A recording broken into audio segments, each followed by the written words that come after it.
he came out in full Batman costume and did a musical number in character. Oh. Surreal. Welcome to the Many Faces of Batman. I'm Jared Axelrod. I see a few faces here from my costuming workshop yesterday, and that's awesome. And there's also some people here from the panel. I did Brian Shear earlier, which is great. It's good to see you guys all here. Now, unlike at those events, I prefer you not to take pictures while I'm doing the talk.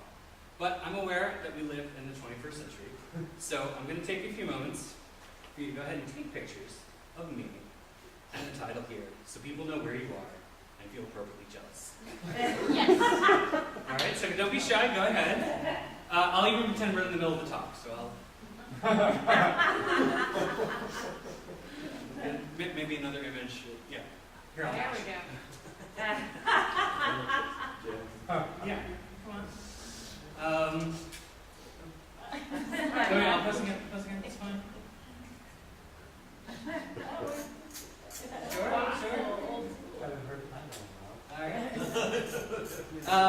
Let's see, let's actually, if you could stand up as if you're asking a question, and I'll look very interested in what you're saying.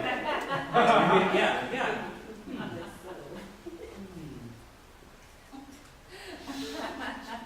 That's good.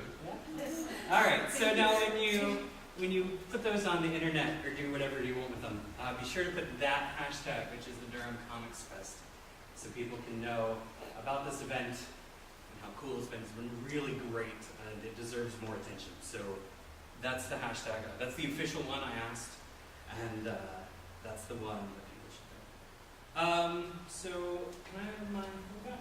Because I'm going to do the same to you guys. I want to get the shot here. Everybody, yeah, look like you're enjoying yourselves. Wonderful. Okay. All right. So that's out of the way. As I said before, this is the Many Faces of Batman. I'm Jared Axelrod, and I'm a prose and comic book author. I wrote this comic, The Battle of Blood and Ink. It was illustrated by my friend Steve Walker, and it does not have Batman in it, just in case you were wondering. I also wrote and drew this comic. It's a collection of stuff that I put on the internet, webcomics. It also does not have Batman in it. But it's still amazing. It's very amusing, thank you. So far, I have not yet been hired by DC Comics or its owner, Warner Brothers, to write Batman. This is despite being a fan of Batman for about 30 years or so. That is me in my first Batman costume. You can see almost a little bat symbol on the back, which is not canon, but I think fits the character. So I've been thinking a lot about Batman for like 30 years now. And I've come to the conclusion that there is one image, one important crystal clear part of the Batman mythos, that all of his 75 years, all of that existence, this is the most important to who he is as the character, that divides him so utterly and so completely. And that's this one. For those of you who can't read the lettering, it says, "Despite the alien threat, Batman remained calm and assured. He replied, 'Do not harm us.' I think I know what this is all about. Although still suspicious of the hero's intentions, the aliens listened respectfully as Batman spoke. This, ladies and gentlemen, this is Batman pure and distilled in ways that no other image has been yet. And before I talk about why, let's talk about Yonick, which is a story written hundreds of years before Batman's first appearance. Yonick is a medieval romance in the Arthurian tradition by Marie de France. The main character is locked in a tower from which there is no escape, standard medieval fairy tale stuff. And she's visited by a magical knight, Mulder Murray, who arrives at her window in the form of a bat or a bird. It depends. Some nights he's feeling birdie, some nights bat. It doesn't matter. Though the transformation is made into heebie-jeebies, as anyone would, he's a good man and visits her often. Spoiler alert, Muldrack gets a grievous injury from the guy who locked the maiden up in the tower in the first place. And our heroine leaps out of the window of her tower after her wounded lover. Now she survives the fall and follows Muldrack back to where he came from, a magical castle filled with nothing but bedrooms, probably with vaulted ceilings like this. Each of the rooms contains a sleeping knight, waiting in full armor for the moment to be called into action by someone in need. Each of these knights, different armor, different skills, different personalities, but they lie there in bed, waiting for the adventure that will call them into existence. You may see where I'm going. The connection between medieval fairy tales and modern superhero comics is much closer than you might think. While superhero stories are often referred to as a modern mythology, they are much more akin to a modern folklore. Most notably in terms of structure, superhero stories and folklore flip the typical protagonist-antagonist relationship. Most stories, your hero is the protagonist, he sets the plot forward, and your villain is the antagonist who is trying to stop him. That's what those words mean. Superhero stories flip that around. Villains become the protagonists, with felonious little plans that must be stopped. Superheroes then are antagonists in their own story, tasked with stopping evil before they can reach its goal. Folklore often starts with an evil that must be confronted as well, a wicked witch, an evil king, someone who does the wrong thing and because of that must be stopped.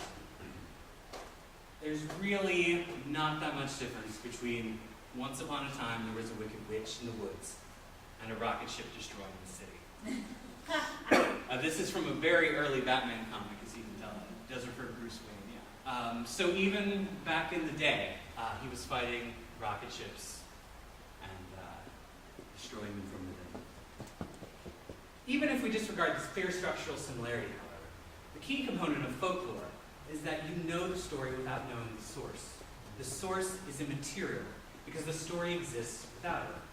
I'm going to say that again because it's important. The source is immaterial. The source, the text, the original story, is irrelevant. You don't need the source to interact with the character or the narrative. You don't need to have read comic books to recognize who Batman is and what he represents. You can recognize him easily. Here's the thing, though. This is not Batman. No. That's not Batman. This is not Batman. This isn't Batman. This isn't Batman. This isn't Batman. This isn't Batman. This is not Batman. This isn't Batman either. Not Batman. Nope, not Batman either. These are not Batman. None of them. This isn't Batman. This is by a great artist, Kate Beaton. I love her stuff. And this is probably more Batman than any of the others. This is Abed from the television show Community, who frequently dresses up as Batman, embodying the character. This is truly Batman as folklore, because he is taking our ideas of Batman and playing with them and using them. But this is not a DC Comics production. This is not a Warner Brothers production. This is a television show done independently. And yet, despite the fact that none of them are Batman, they are all Batman. Because the vast differences in Batman's presentation over 75 years and since his creation, exactly what Batman is and can be has been redrawn, redesigned, repackaged over and over and over again. Comics, films, TV shows, and novels. There's a Batman for all seasons. We all have our own Batman. And there's a reason for this, of course, and that's the biggest one is that Batman is, for good or for ill, a corporate trademark. As comics creator and critic Sarah Horrocks has said, buying a Batman comic is the same as buying a Batman lunchbox.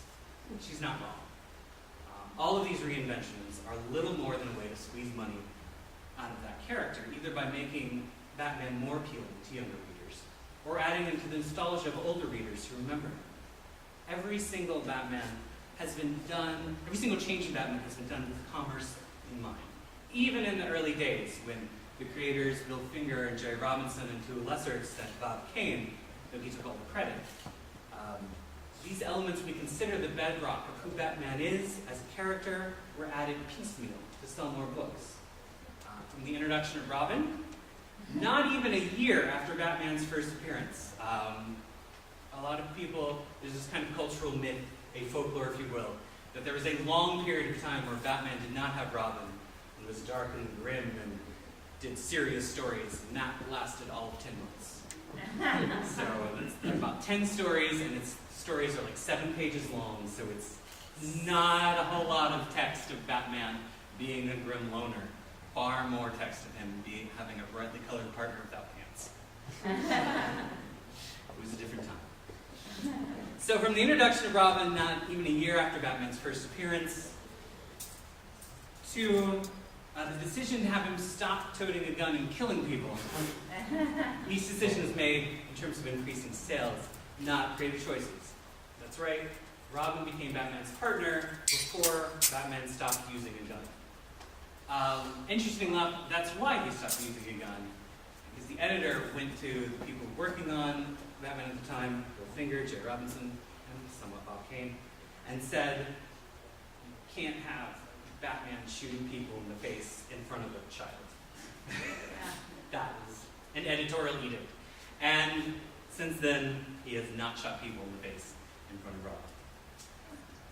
What's fascinating about all of these attempts to remarket Batman is that rather than dilute the character, these variations have made the character stronger. Batman can be put in any story, be it a street-level noir mystery or an outer space epic. How he began is irrelevant. The source is the material.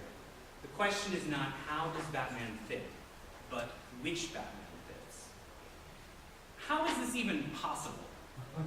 How can one character evolve beyond his text into something that fits in any text?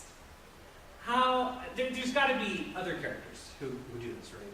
Characters who, through constant reinvention, are able to transcend their original intentions and work in any story. I mean, there must be some other characters like that, right? But who? Who? Who indeed? Since you're all attending a thing about Batman, I'm assuming that everyone here knows that all those heads are the actors who portrayed the Doctor at one point or another. Does anyone not know Doctor Who in here? I didn't think so. I thought this was a safe bet. Since the Doctor has been portrayed by 14 actors, 16 if you count Peter Cushing's Doctor Who's films and Rashida Grant's animated appearance, and even more if you would take into account the Curse of the Fatal Death miniseries. And countless writers and directors, all of these people, the nature of Doctors has gone through so many human minds that what is there is not one Doctor character. Rather, there are elements that, when brought together around that character, make the Doctor. Signifiers. All you need is an eccentric person who comes out of a blue box with a sense of adventure and compassion so big he needs 2 hearts, bringing a human along for the ride. That is it. Everything else is set dressing. Because there is so little to the Doctor, you can fill up all that empty space with other details and character quirks and genre conventions, and it will still be the Doctor. He is infinitely elastic because what makes him work is so easy to incorporate into any story you would like to tell, whether about being the loss of someone's father or an epic battle through time and space. Like the Doctor, the Batman has been reduced, or perhaps elevated, to a series of signifiers.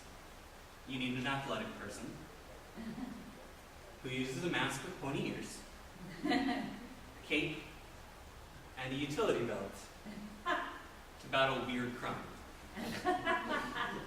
All of the rest of those things that we think are necessary for Batman, Commissioner Gordon, Robin, the Batmobile, Alfred, even the secret identity, it is not necessary for a story to be a Batman story.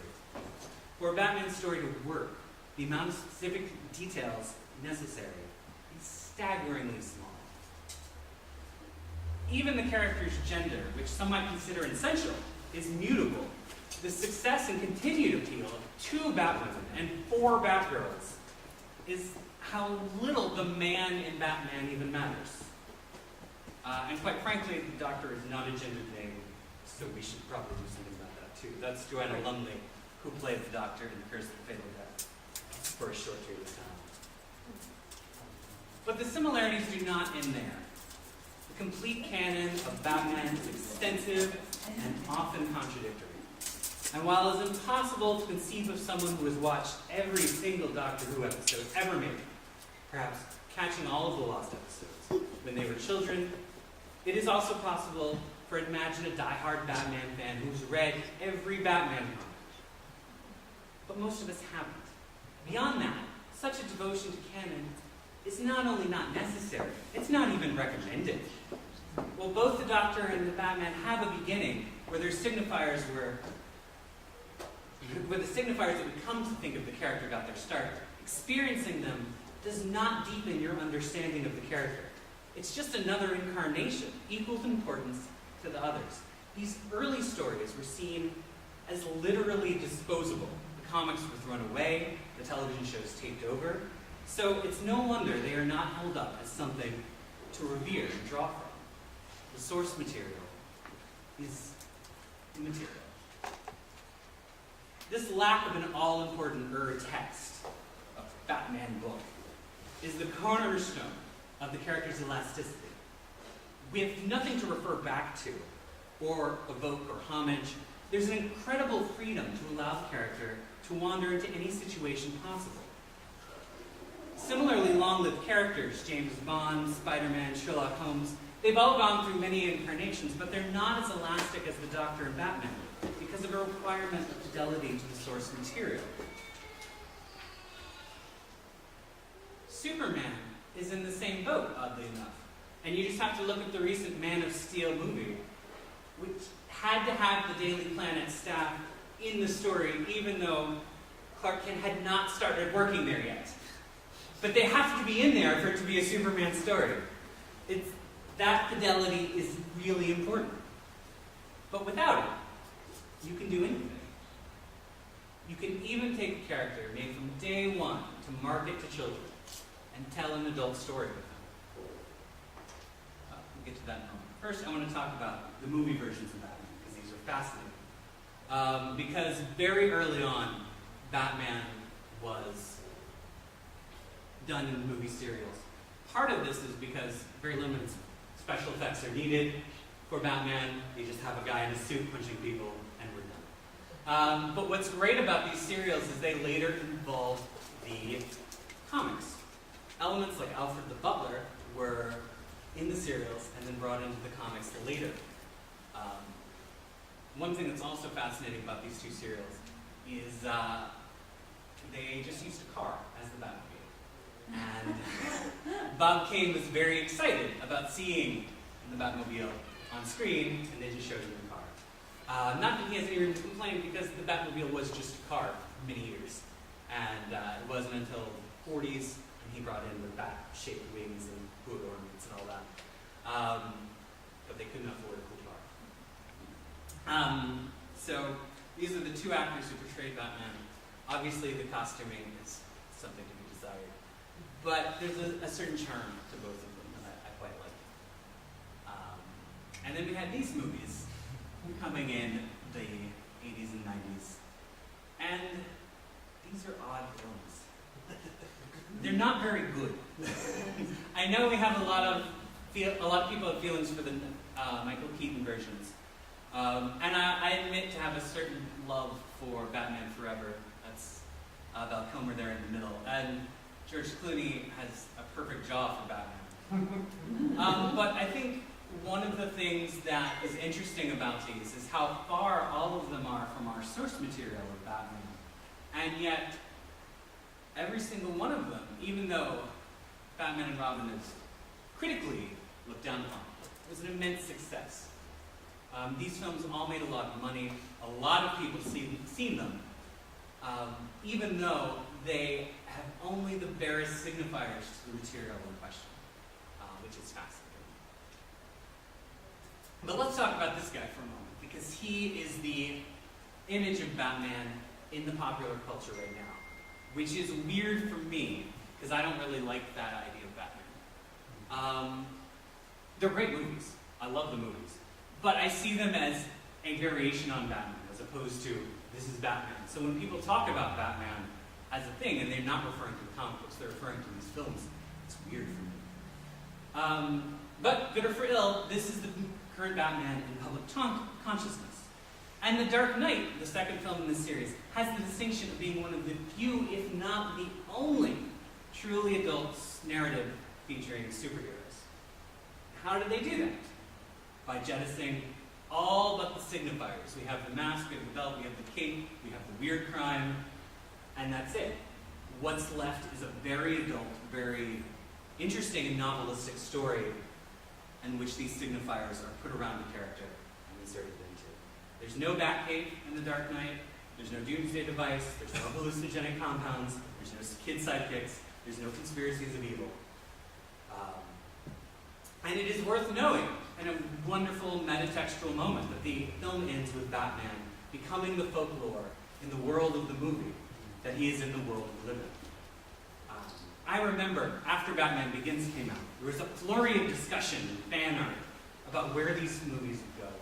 Now that this version of Batman's Rogues Gallery, how they would look. But once these movies were done with The Dark Knight Rises, the talk turned to a different sort of conversation. Now that Christopher Nolan is finished, he's done what he's going to do with Batman, let's see a different kind of Batman film. Let's see one that confirms my interests. And I thought this was wonderful. It's fascinating to see how exactly what people want to see in a fictional character that is so malleable.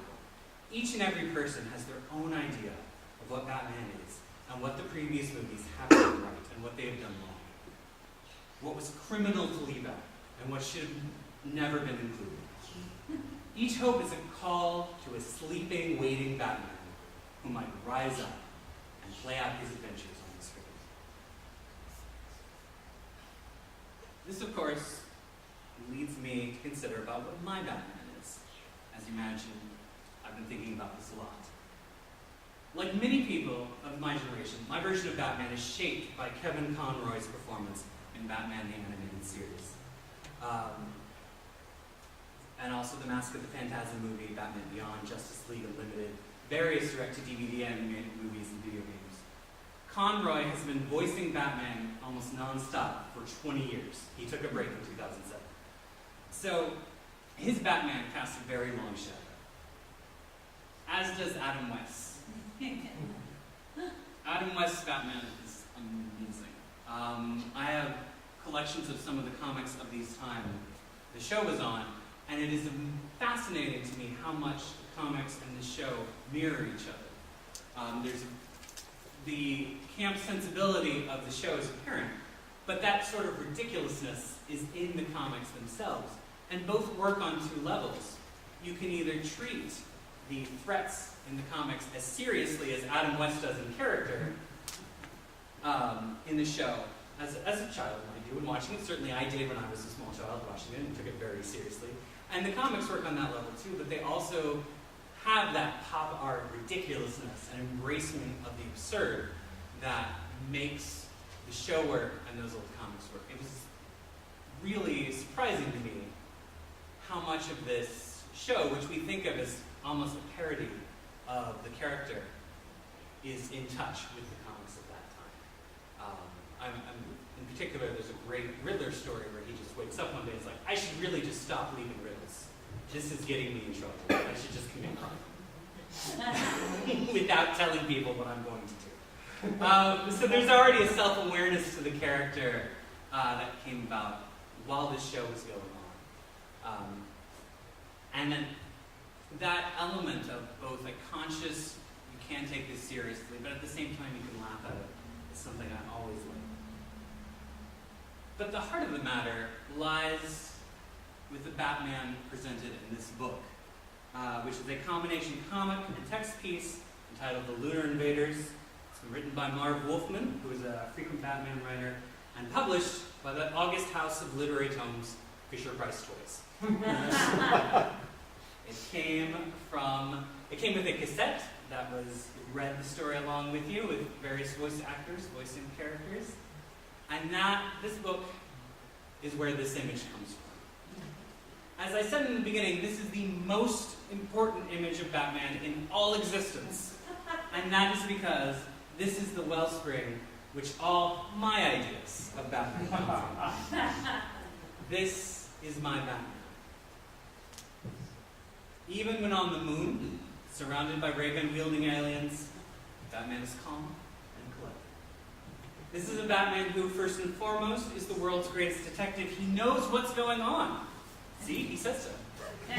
Long before anybody else does. And that knowledge and wisdom is his greatest weapon. And the outlandish costume is not something that needs to be ignored as a matter of course, like in the Adam West show, or something that needs to be fixed, as in the subsequent films. Rather, it is embraced. This Batman is dressed as a spectacle because he is a spectacle. Because being a spectacle means that people who are less able to defend themselves are no longer targets. Even people who can defend themselves. I mean, he's putting himself in front of Superman, for crying out loud. Also, aliens respect Batman, and he owns a spacesuit. These are important things. But most importantly, Batman is smart enough to find a non-violent option to this problem. He's willing to talk it out. So, that's my Batman right there. When I put on this costume, that's the Batman I'm trying to be. It may not be your Batman. It probably isn't. We all have our own Batman, after all. Like all things beautiful, Batman is in the eye of the beholder. So, any questions?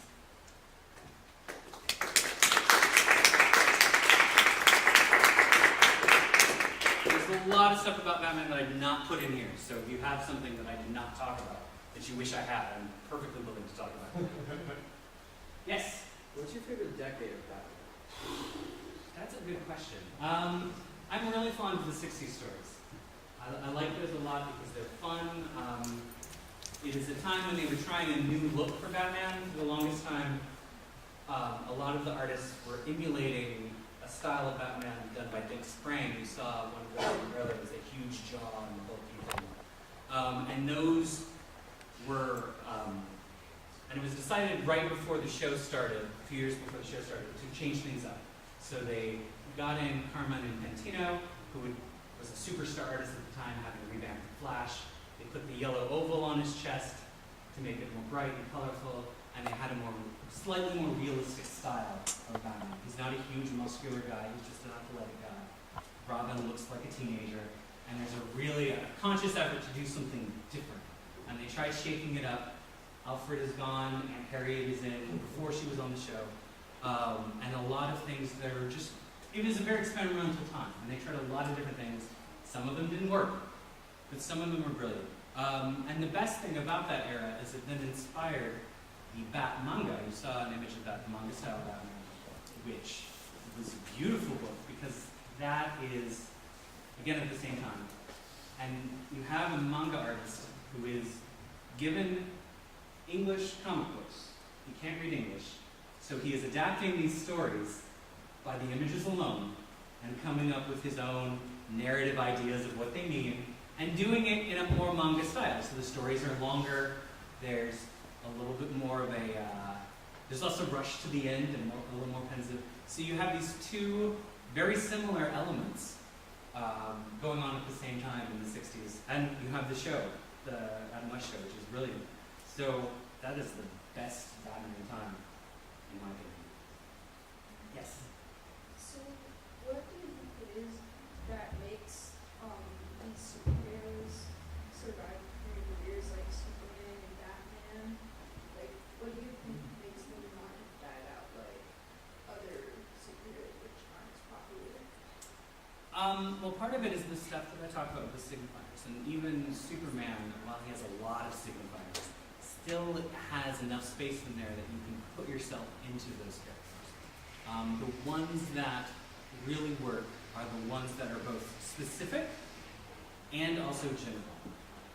Batman, he's a guy in a mask with a utility belt. You can put yourself into those specificities, but at the same time there's room to breathe. I think Spider-Man's incredible popularity has a lot to do with the fact that you cannot see his face. Anybody could be in there.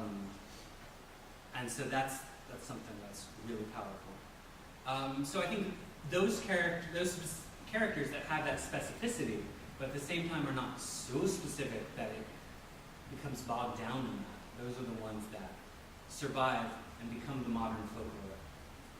Stuff that you have to explain over and over again is the stuff that gets lost. Hellboy is a good modern example of a character that I think is reaching that modern folklore stuff, that people see the character and know what's going on with him just from looking at it. There's a comic book being published right now called Atomic Robo, which is so wonderful, and does the same thing. It's got a character that you can easily put yourself into because there's very little there. But at the same time, he's a robot, does science adventures. There's specificity, but it's not too specific. So I think that's the main thing. And other characters, they have too much, or they don't have enough. Ant-Man is a good example. Never caught on, because what's there? He hangs out with ants. I mean, I like the character on his face because it's such a weird thing, and he's got a huge helmet with antenna, and it's a weird design, and I love it. But at the same time, what's there? There's not a whole lot. And then there are other characters, especially ones that were created in the past few decades, that are way too specific. They're trying to do these older characters have done in decades in a few short time. And that's wonderful for an individual story, but it's not going to reach the level of folklore that these others are.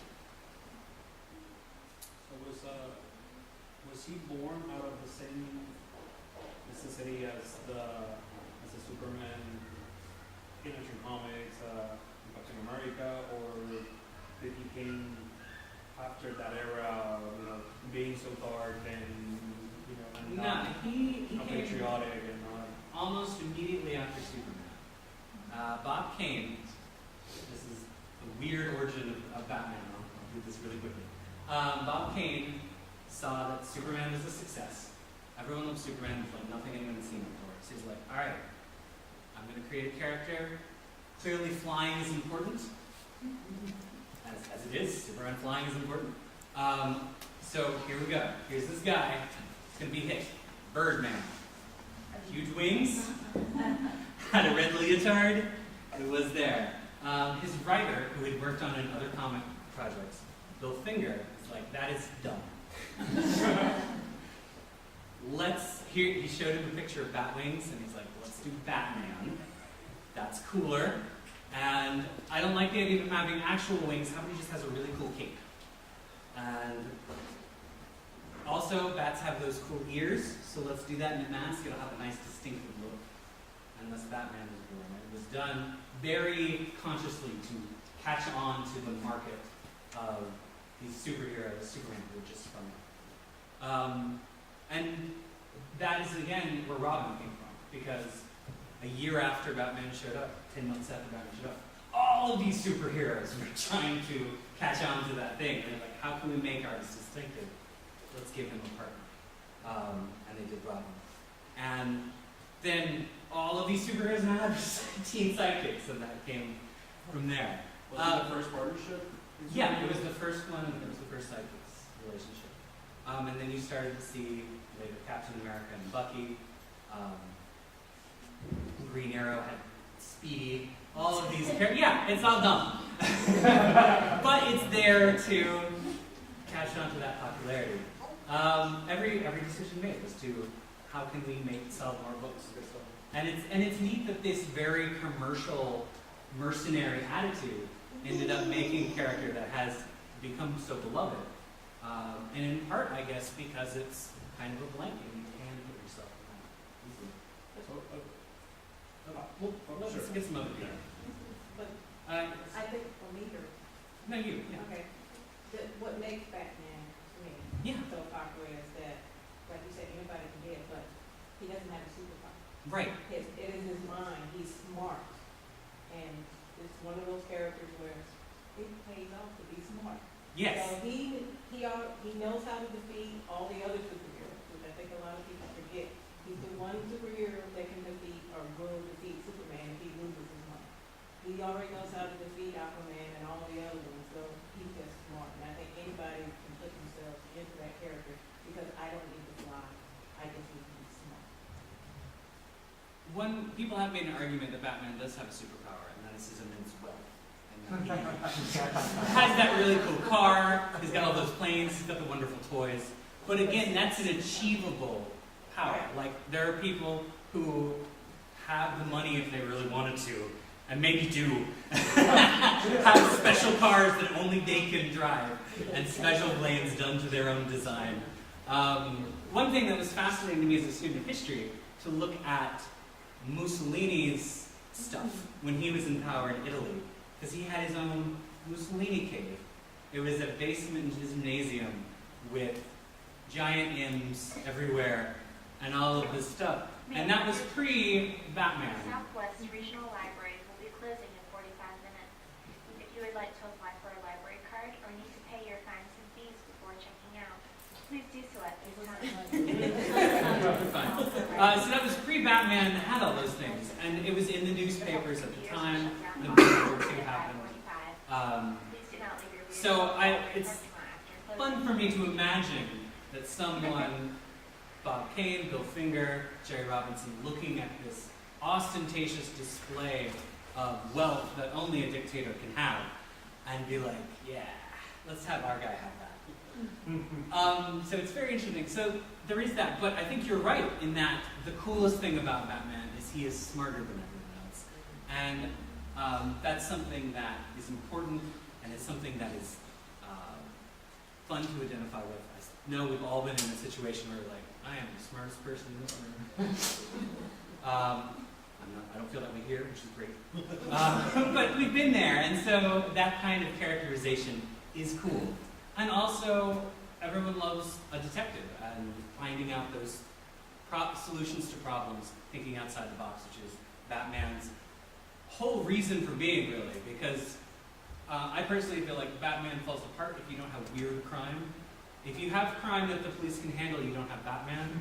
If you have a murder clown poisoning the reservoir, you need to call in the guy who dresses as a bat. Because you need someone to think outside the box about how to deal with this. And that's the beauty of him. So I think you hit the nail on Are that. you enjoying the Gotham? I was worried someone was going to ask me. Gotham is weird to me. Okay. It's just for me, it's to see the kid version of him and see how smart he is there, where he's sitting in a room looking at all the Wayne Foundation money and figuring out who is crooked in his own company that he's going to take over. I think you've watched more episodes than I Oh, have, yeah. because I'm only on episode 3. But I like where it's going. You say nothing. She hates it. So. I like that it's indulging in the weird crime angle. And so I hope if it continues to go in that, I will enjoy But it. doesn't he have to start? He has to start in Gotham. He can't be anywhere else. He has to start. He can leave. Sure. He has to start in Gotham. So you say specifically, but he has to start there. I think he has Gotham as a base. You don't need Gotham to tell a Batman story. You can Right. put him somewhere else. I think that Gotham is a wonderful place to put Batman because it is a place of weird crime, corruption, of all those things. So kind of like you said, when you need the weird crime for Batman, Yeah. that exists because of Gotham. If you only had the Justice League without kind of the lunacy of the criminals that are in Gotham, Batman would have never originated in the first place, because he came about out of the need to fix his own city. So if the Justice League had come about and he was just a regular kid in a regular town, he would never have become Batman. He would never go to the Justice League. So there would never really be a need for those subsequent stories that are outside of Gotham. Even though he can function outside of Gotham, he wouldn't exist if Gotham didn't exist. Yes, but also no, because the source is immaterial. The character is established as someone who has that history, that you were exactly correct. That is not wrong, you are right. But at the same time, because we have that history and we have taken it into ourselves as part of the folklore, we don't need to reference it to do the story. We know it's there. So you're exactly right, but I don't think it's a necessary signifier. than you and your Batman. Out of complete curiosity, who is your favorite Batman villain and why? I really like Bane, and that's because a lot of the Batman villains are kind of dark mirror versions of Bruce Wayne. They're all dandies who take things that doesn't really belong to them. These kind of clown versions of people. They're all nice suits, and they all run around hurting people. And so I think that's kind of, from a point of view, that's how he might see himself in a way, if we want to get metatextual. But Bane is a dark mirror of Batman, in that he is the man who goes too far to achieve what he wants. And there's been some really great Bane stories that really show him as an intelligent, planning, psychotic person under that evil Batman element. There's also been some horrible stories where he's just a huge guy who hits people. But the character is a wonderful one, and I think the best of the many kind of anti-Batman that have been in the culture, in the stories. And the fact that he keeps coming up more than they do says to how relevant that character is. But on that subject, wouldn't you think that Joker would be more iconic than Bane? Oh, he's definitely more iconic, but you asked who's my favorite. Yes, that's true. But just, you're talking about how Bane is showing up again and again Right. in stories. So. Right, more than the other anti-Batmans. I mean, there's a bunch of anti-Batmans like the Wraith and Owlman and like people you have not heard of. But you've heard of Bane. He was in a movie recently. He shows up in the cartoon a bunch. And then that begs the follow-up question, how much of that is just media exposure versus people actually telling stories about, oh, well, I saw this comic or I saw this TV show. If somebody who wasn't in America, maybe they're coming from a part of the world that they don't have that context for it, is it still an international thing? I think so. I think these characters, Greg Rucka talked about traveling. He's a writer for Batman. Yep. And he talked about traveling abroad, and people asked what he did. And he's like, oh, I write Batman. And they were like, Bruce Wayne? Like, they know who that was. That folklore is there. They might not know who Bane is. But they know Batman. And I think that as a consequence of the monoculture that we Americans have spread, we've taken Batman over there too. And I think that, again, because comics are a visual medium, a lot of his signifiers are visual, unlike Superman, which you need the Daily Planet and all that other stuff, which is not necessarily easily seen when you look at someone. But if you have a guy dressed like a bat punching a weird-looking criminal, you know Batman. So I think that element has helped its popularity and helped the book. So I was going to ask, you're absolutely right when you say that superheroes are not the protagonists of most of the superhero stories. What would it look like? I kind of have my own theory. What would it look like if Batman is what's he trying to achieve in a Batman story? It would look like the Nolan films. What they had done really smartly is put Batman as a protagonist. It's something that none of the other films have done. The Christopher Nolan films, The Dark Knight, Batman Begins, and Dark Knight Rises. And the reason those work is the villains are not doing their own thing. They are responding to the actions of Bruce Wayne, and then Bruce Wayne as Batman then has to stop them. And that's the structure of all three of those films. And it's really smart. I'm not sure whose idea was that, if it was the screenwriter or if it was Nolan's himself. But that is the problem in translating superheroes to other mediums, is that they are built backwards. You have to start with a threat and then they come in. And that's the argument that a lot of people have, that they don't like superheroes, is because they're not trying to change anything. They are just upholding the status quo. And in some stories that's true and in some it's not. And that's a conversation for another time where we have another hour. But yeah, that's how they would look. They would look exactly like that, where you have Bruce Wayne making choices and decisions and trying to move forward, and then the villain stopping him from doing it. And so then he has to be Batman to stop them. But you said that they don't invoke change, but he invokes change as Bruce Wayne. Absolutely. He fights the crime as Batman, but on the other side, he's trying to use his wealth to also save us. So he's trying to attack it. That would be an argument I would use if someone would said that. So yes, you and I are on the same page with that. On some things, yes.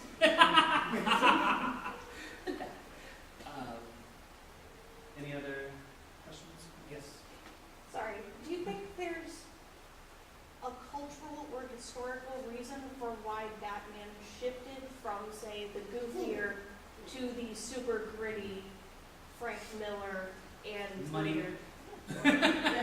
It's one of those things that's like, the same reason they made him brighter with the yellow oval on is that they wanted more people to read it. Sales were slipping. I read an article talking about there was a time when Batman was selling less than Superman's girlfriend Lois Lane. Now that sounds weird, but remember, Superman's girlfriend Lois Lane was selling a lot of comics at the time. It was very popular.